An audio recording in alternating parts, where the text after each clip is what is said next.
నమస్కారం, ఘంటారావానికి స్వాగతం. ముందుగా ప్రధానాంశాలు. రాష్ట్ర వ్యాప్తంగా ఘనంగా అంతర్జాతీయ మహిళా దినోత్సవం. విధి నిర్వహణలో రాణించిన అతివలకు సన్మానాలు.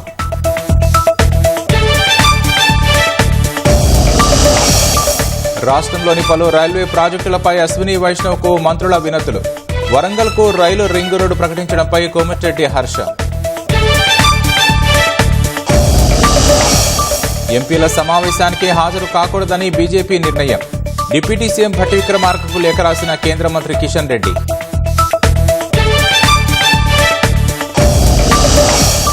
రంగారెడ్డి జిల్లా టంగుటూరులో విద్యుదాఘాతంతో ఓ వ్యక్తి మృతి. స్తంభంపై నుంచి వైరు తెగిపడడంతో అక్కడికక్కడే దుర్మరణం.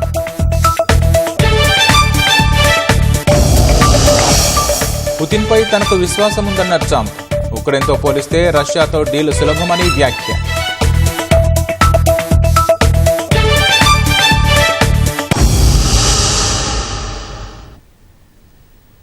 రాష్ట్రంలో రైల్వే ప్రాజెక్టులలో సహకారానికి అంగీకరించిన కేంద్ర మంత్రి అశ్విని వైష్ణవ్కు రాష్ట్ర ఆర్&బి శాఖ మంత్రి కోమటిరెడ్డి వెంకటరెడ్డి ధన్యవాదాలు తెలిపారు.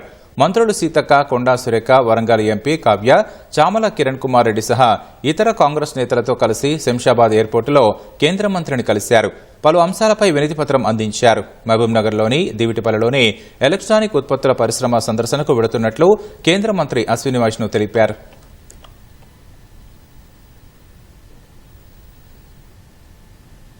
Telangana, we have 3 electronics manufacturing clusters supported by the central government. One is in Divtipalli, where I am going today. This will be primarily used for battery packs, cell manufacturing, lithium battery, which is very, very important for our the electric vehicle industry, which is growing up in our country. ముఖ్యమంత్రి ఆఫీస్కి వెళ్ళి అడగంగానే వారు appointment ఇచ్చి దాదాపు half an hour మేము చెప్పిన రాష్ట్రంలో పెండింగ్ రైల్వే పనులు కానివ్వండి, నూతనంగా చేయవలసిన కార్యక్రమాలు కానీ అవన్నీ కూడా వినడానికి దాదాపు హాఫ్ అన్ అవర్ పైన సమయం ఇచ్చి సానుకూలంగా స్పందించడమే కాకుండా మేము ఒక చిన్న సమస్య అడిగితే కూడా వరంగల్కి సంబంధించి మా ఎంపీ కావ్య గారు అడిగితే ఆ సమస్యతో పాటు వరంగల్లో ఉన్న వచ్చే రింగ్ రోడ్ కూడా రైల్ రింగ్ రోడ్ ఇస్తామని చెప్పి వారే స్వయంగా ఒప్పుకున్నందుకు ముందుగా వారికి స్పెషల్ ధన్యవాదాలు. రాష్ట్ర వ్యాప్తంగా అంతర్జాతీయ మహిళా దినోత్సవాన్ని వేడుకలు ఘనంగా జరుపుకుంటున్నారు. జయశంకర్ భూపాలపల్లి జిల్లా పోలీసు కార్యాలయంలో విధి నిర్వహణలో రాణించిన మహిళా అధికారులకు ఎస్పీ కిరణ్ ఖరే సన్మానం చేశారు. మహిళలు సాధికారత సాధించాలంటే సవాళ్లను సమర్థంగా అధిగమించాలని సూచించారు. మహబూబాబాద్ జిల్లా నరసింహపురం శివారు తండాలో మహిళా కూలీలు వినూత్నంగా అతివల దినోత్సవం జరుపుకున్నారు. మిరపకాయలు తెంపేందుకు వచ్చిన కూలీలను రైతు శాలువాలతో సన్మానించారు. వారితో కేక్ కట్ చేయించి పంచిపెట్టారు. సిద్దిపేట జిల్లా హుస్నాబాద్లోనూ మహిళా దినోత్సవ సంబరాలు జరుపుకున్నారు. ఎండీడీ వారి ఆధ్వర్యంలో 22 మంది మహిళా పారిశుద్ధ్య కార్మికులకు నూతన వస్త్రాలు అందించారు. మున్సిపల్ మాజీ చైర్మన్ రజిత అనితలను శాలువాలతో సత్కరించారు.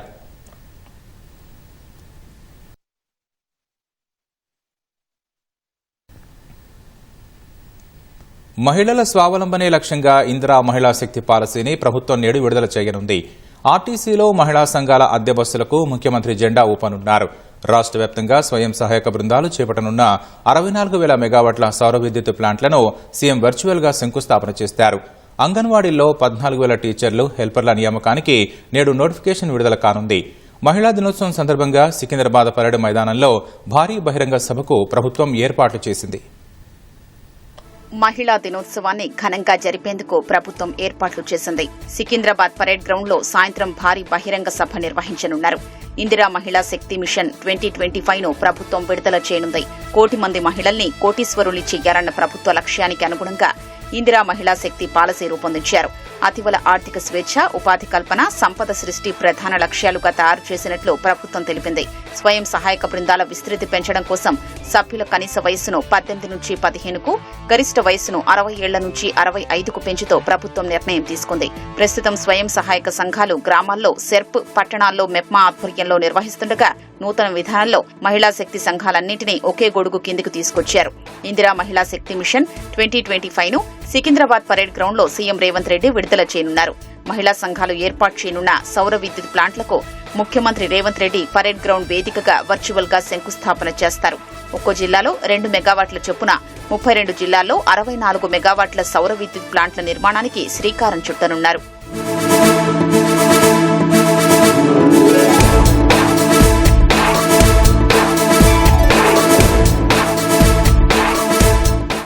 ఆర్టీసీలో మహిళా సంఘాల అద్దె బస్సుల్ని ముఖ్యమంత్రి రేవంత్ రెడ్డి ప్రారంభిస్తారు. మొదటి విడతలో 50 ఆర్టీసీ అద్దె బస్సులకు సీఎం పచ్చజెండా ఊపుతారు.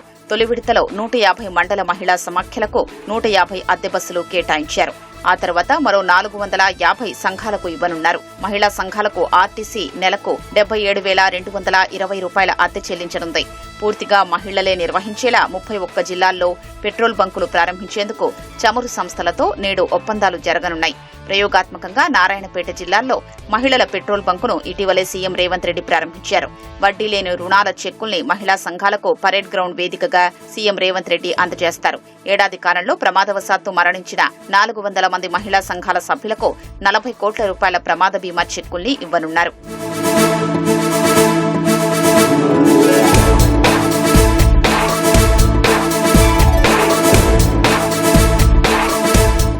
అంగన్వాడీల్లో సుమారు 14,000కు పైగా టీచర్లు, హెల్పర్ల నియామకానికి నేడు నోటిఫికేషన్ విడుదల కానుంది. సికింద్రాబాద్ పరేడ్ గ్రౌండ్ సభకు సుమారు 1,00,000 మంది మహిళల్ని సమీకరించారని ప్రభుత్వం లక్ష్యంగా పెట్టుకుంది. మహిళలు భారీ సంఖ్యలో రానున్నందున అన్ని జాగ్రత్తలు తీసుకోవాలని అధికారులకు మహిళా శిశు సంక్షేమ శాఖ మంత్రి సీతక్క స్పష్టం చేశారు. మహిళల రక్షణకు అభివృద్ధికి ప్రతి ఒక్కరూ కృషి చేయాలని మంత్రి సీతక్క పిలుపునిచ్చారు. హైదరాబాద్ పోలీసుల ఆధ్వర్యంలో నిర్వహించిన రన్ ఫర్ యాక్షన్ 2025ను మంత్రి సీతక్క జెండా ఊపి ప్రారంభించారు. పీపుల్స్ ప్లాజా నుంచి ప్రారంభించిన రన్లో హైదరాబాద్ సిపి సివి ఆనంద్, ఇతర పోలీసు అధికారులు, సుమారు 4,000 మంది యువకులు పాల్గొన్నారు. కింది స్థాయి నుంచి మంత్రిగా ఎదిగిన సీతక్కను ఉమెన్ ఆఫ్ స్ట్రగుల్ గా సిపి ఆనంద్ అభివర్ణించారు. కమిషనరేట్ పరిధిలో 20 మందిలో డీసీపీలో 8 మంది మహిళా డీసీపీలు ఉన్నట్లు వెల్లడించారు. సమాన పనికి సమాన వేతనం కావాలనే అంశం నుంచే మహిళా దినోత్సవం మొదలైందని మంత్రి సీతక్క వెల్లడించారు. మత్తు పదార్థాలకు దూరంగా ఉండాలని సూచించారు.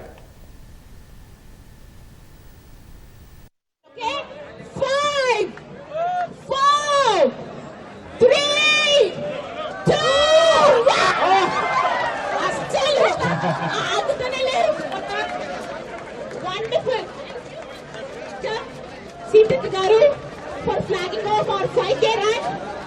CP sir and all the dignitaries and CP garu, thank you so very much. Venkat garu, all best.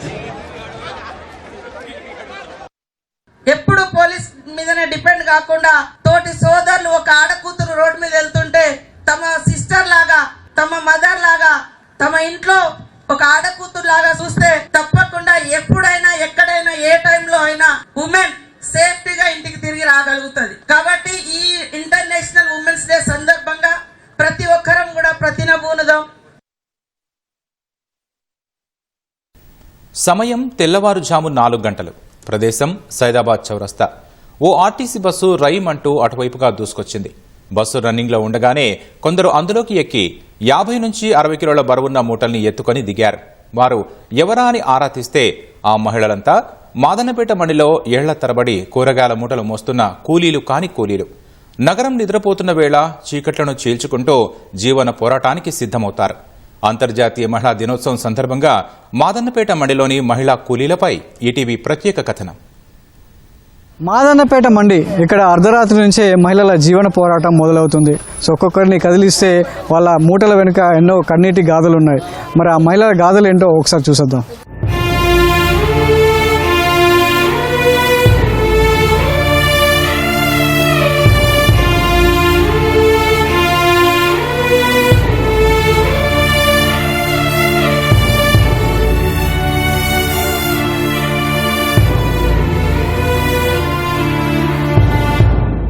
మా అత్తమ్మ వాళ్ళు చూడరు, అమ్మ నాన్న చూడరు. మాకు ఎట్లా పరిస్థితి లో మ్యారేజ్ చేసుకున్నాం తర్వాత ఇది బిద్దం పడుతున్నాం. భార్య భర్తలు ప్రెగ్నెంట్ రోజున మోసినాం, టమాటా పెట్టి ప్రెగ్నెంట్ అయితే మోసినాం, పని చేస్తాం. ఆమె ఎంత కష్టపడితే నా పిల్లలు కష్టపడొద్దు అన్న.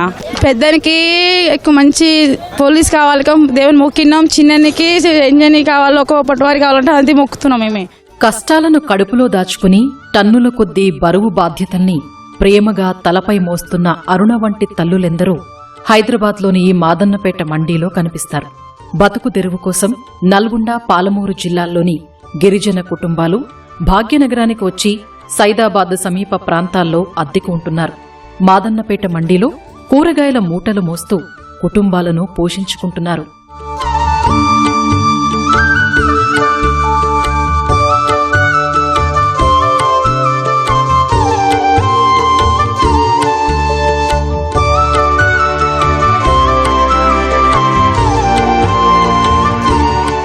మాదన్నపేట మండీలో సుమారు 50 నుంచి 60 మంది మహిళలు అటు రైతులకు ఇటు వ్యాపారులకు ఆసరాగా నిలుస్తూ ఉపాధి పొందుతున్నారు. గిరిజన మహిళల్లో ఒక్కొక్కరిది ఒక్కో దీనగాథ. భర్త చనిపోయి నిస్సహాయ స్థితిలో 2 పిల్లల్ని చదివించేందుకు మూటలు మోస్తున్న కథ ఒకరిదైతే, నీటి వసతి లేక వ్యవసాయానికి దూరమై కూలీగా మారిన కథ మరొకరిది. కూరగాయల మూటల వెనుక ఎవరిని కదిలించినా కన్నీటి మాటలే వినిపిస్తాయి. బతకాలంటే మొయ్యాలి. ఇంకా ఆయన నేను ఇద్దరం చేస్తేనే ఇంకా ఇల్లు గడుస్తుందన్న. ఇంకా ఒకడే చేయాలన్నా నీకు నడవదు కదా. బస్సులోనే ఫీర్ అయింది, ఇప్పుడు ఆటోలోనే నడుస్తలేవు సరిగా. ఇంకా అట్లా అని ఇద్దరం కష్టం చేసే తప్పదులే. 400-500 వస్తాయి. మా భర్త కూడా చిన్న ఏజ్లో చచ్చిపోయినాడు. బతికేనికి లేకుండా ఇక్కడ వచ్చేసి మాకు ఎవరేం న్యాయం చేస్తలేరు. మాకు ఎవరేం సాయం చేస్తలేరు. ఇదే రోత, ఇదే రాత, ఇదే చేసుకుంటూ పోతున్నాం మేము. మా ఆయన బి ఆటో డ్రైవరే. ఆ ఆటో ఏం దొరకలేదు, బస్ ఫ్రీ అయిపోయింది. పైసలు ఇంకా ఉంటే 500 తెస్తే 100 రూపాయలు దాగొస్తారు, 400 తెస్తే గుత్తక వెళ్ళిపోతుంది. ఏమొస్తుంది, ఏం రాదు.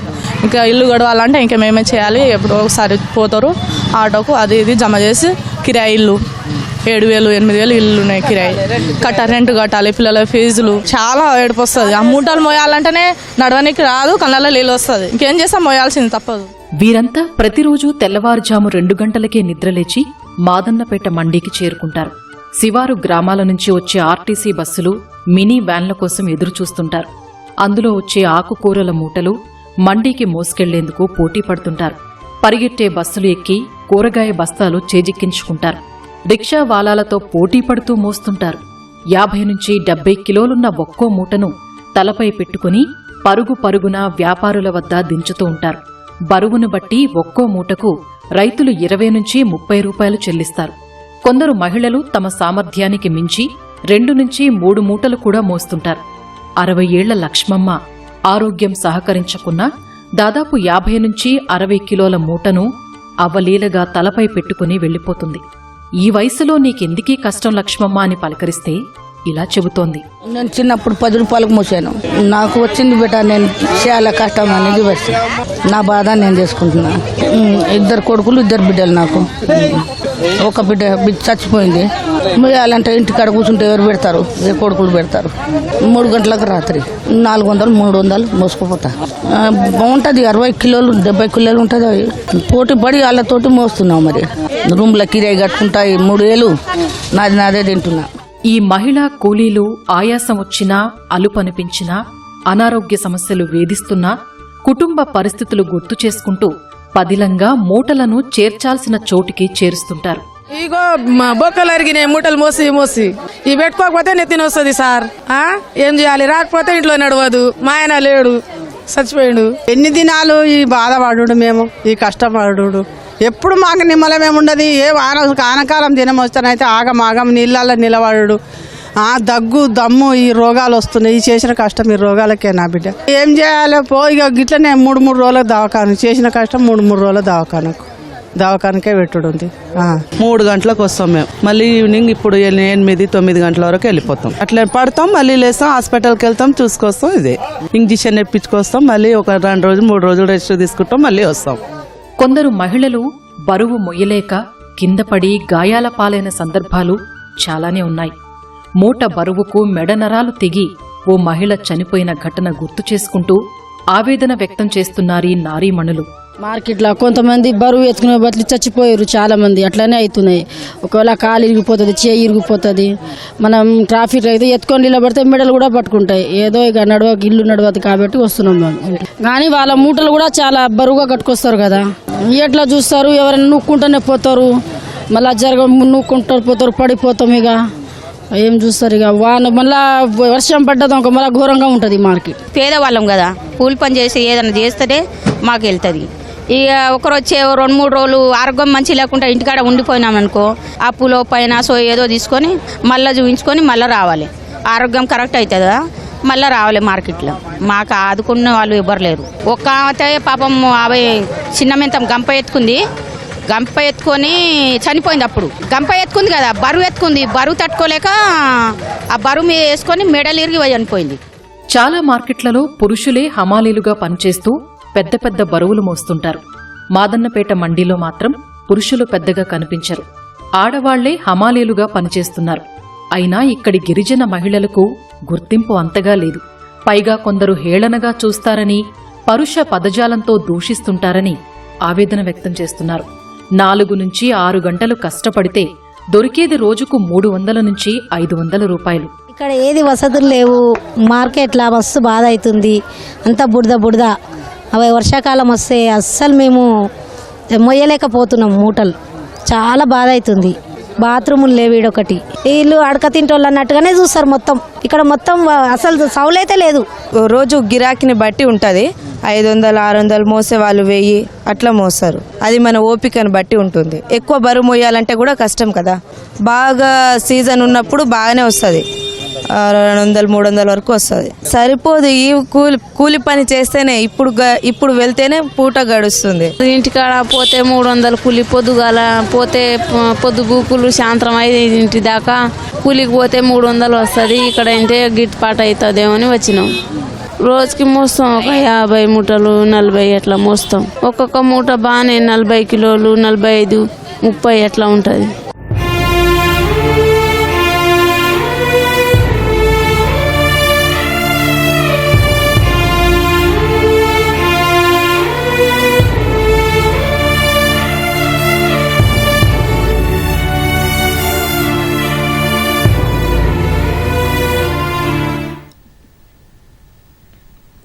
రంగారెడ్డి జిల్లా శంకర్పల్లి మండలం టంగుటూరు గ్రామంలో ఓ వ్యక్తి విద్యుదాఘాతంతో మృతి చెందాడు. గ్రామంలో షూటింగ్ కోసం వచ్చిన నిర్వాహకులకు విద్యుత్ సరఫరా సమస్య ఉండడంతో సాంబరెడ్డి సహాయం చేయబోయాడని గ్రామస్తులు తెలిపారు. అదే సమయంలో విద్యుత్ స్తంభంపై నుంచి వైరు తెగి అతనిపై పడడంతో అక్కడికక్కడే మృతి చెందాడు. షూటింగ్ నిర్వాహకులు అక్కడి నుంచి పరారయ్యారు. గ్రామస్తులు పోలీసులకు సమాచారం ఇవ్వడంతో మృతదేహాన్ని చేవెళ్ల ప్రభుత్వ ఆసుపత్రికి తరలించారు.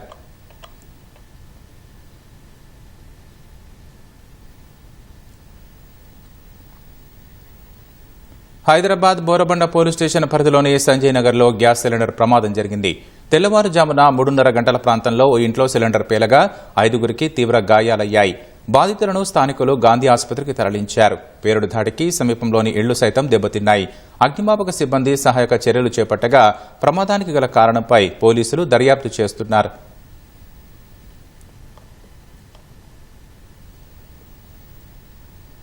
మెదక్ జిల్లా చేగుంటలో కట్టెకోత పరిశ్రమలో భారీ అగ్ని ప్రమాదం జరిగింది.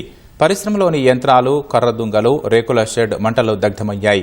సుమారు 20 లక్షల రూపాయల వరకు నష్టం జరిగిందని యజమాని గోవింద్ తెలిపారు.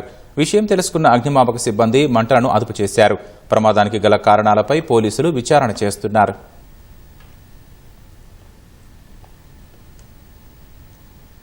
హైదరాబాద్ అంబర్పేట కమలానగర్లోని 19 నెలల చిన్నారిపై వీధి కుక్కలు దాడి చేశాయి.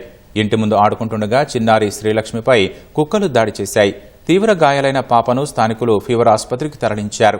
విషయం తెలుసుకున్న స్థానిక కార్పొరేటర్ దూసరి లావణ్య శ్రీనివాస్ గౌడ్ గాయపడ్డ చిన్నారిని పరామర్శించారు. ఇలాంటి సంఘటనలు పునరావృతం కాకుండా చూసుకోవాలని అధికారులకు సూచించారు.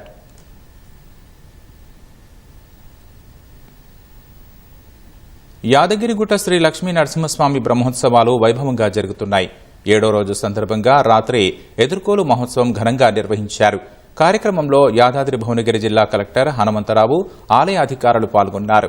స్వామి అమ్మవార్లను ప్రత్యేక అలంకారంలో ఊరేగించి ఆలయ తూర్పు రాజగోపురం ముందు ప్రత్యేక వేదికపై ఎదుర్కోలు తంతును వైభవంగా నిర్వహించారు.